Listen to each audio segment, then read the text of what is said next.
Bismillahirrahmanirrahim. Assalamualaikum warahmatullahi wabarakatuh.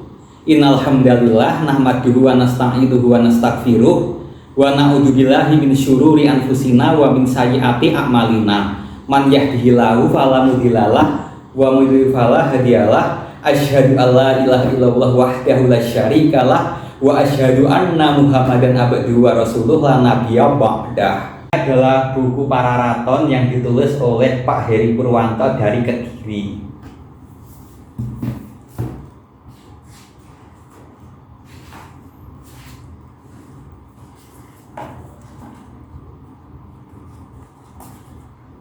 Buku ini dicetak oleh penerbit Javanica yang berada di Tangerang Selatan, Banten.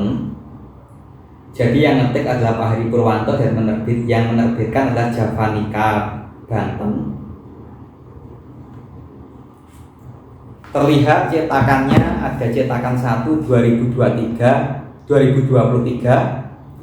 dan cetakan 2 2024.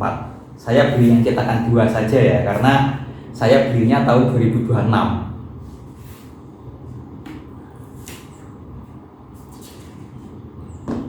Buku Pararaton ini ditulis berdasarkan lontar atau rontal Pararaton. Pararaton ditulis pada tahun 1481 Masehi. Kemudian karena terjadi kerusakan, ditulis lagi tahun 1581 Masehi. Kemudian ditulis lagi 1602 Masehi. Oleh siapa? Ya oleh banyak orang. Jadi Pararaton ini tingkatnya adalah sumber sejarah yang hasan hampir sahih lah. Karena walaupun banyak kesalahan tapi berdasarkan sumber primer dan cocok dengan sumber primer.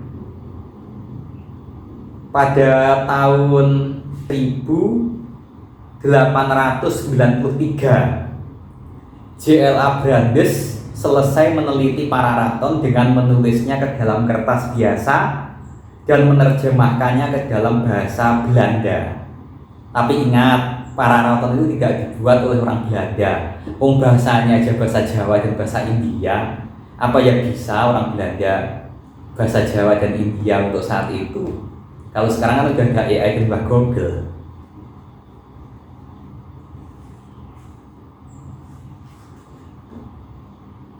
Kemudian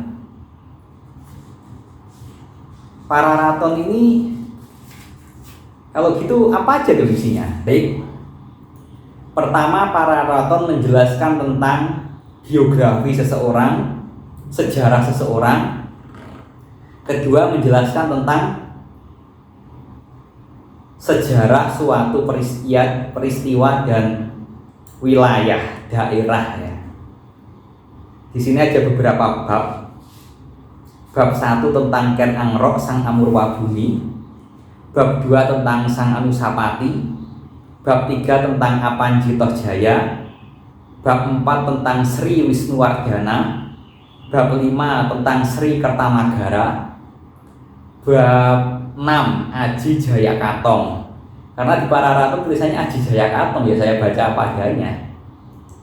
Bab 7 Raden Wijaya Sri Kertarajasa.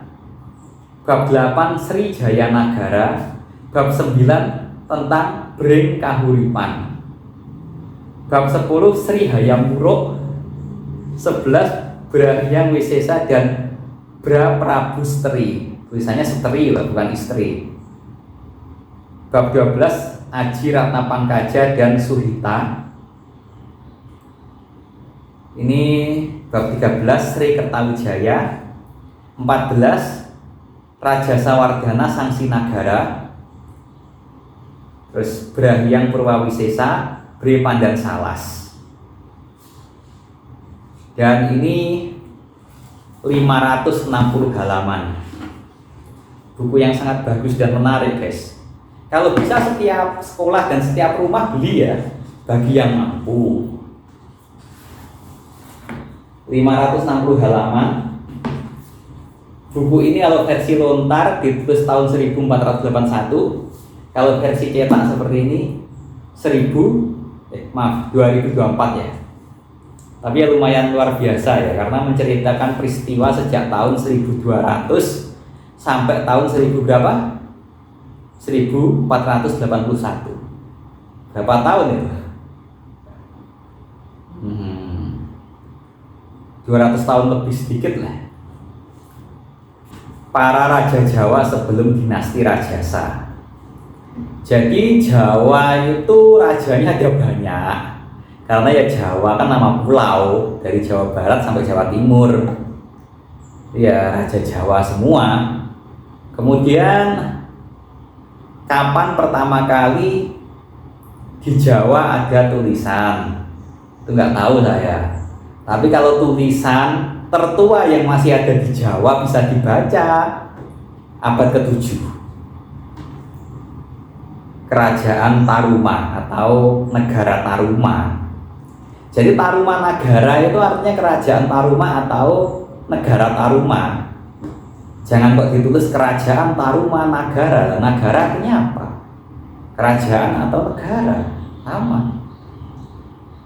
Sebelum memasuki kisah para raton, alangkah baiknya kita bahas terlebih dahulu siapa saja tokoh yang pernah menjadi raja di Pulau Jawa sebelum era dinasti Rajasa, khususnya di kawasan Jawa bagian tengah dan timur. Di bawah ini kami sajikan daftar penguasa kerajaan Medang hingga Kadiri yang diolah dari berbagai sumber purbakala.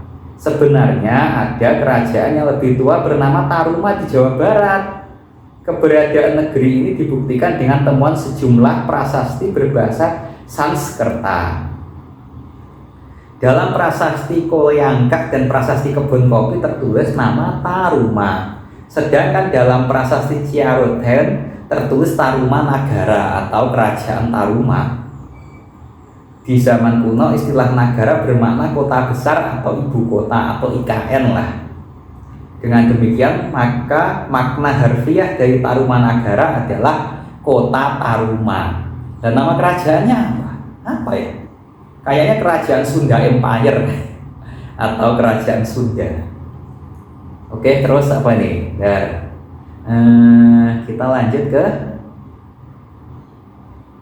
ini lagi ya. Yang beberapa diantaranya menyebut nama Purnamarman sebagai rajanya. Diperkirakan memerintah sekitar tahun 450 Masehi.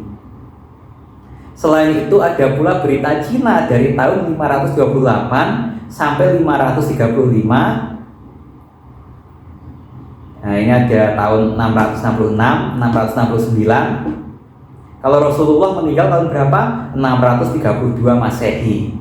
Jadi satu zaman dengan Tarumanagara. Yang menyebut negeri bernama Tolomo di Pulau Jawa. Kiranya Tolomo adalah ejaan Cina untuk Taruma.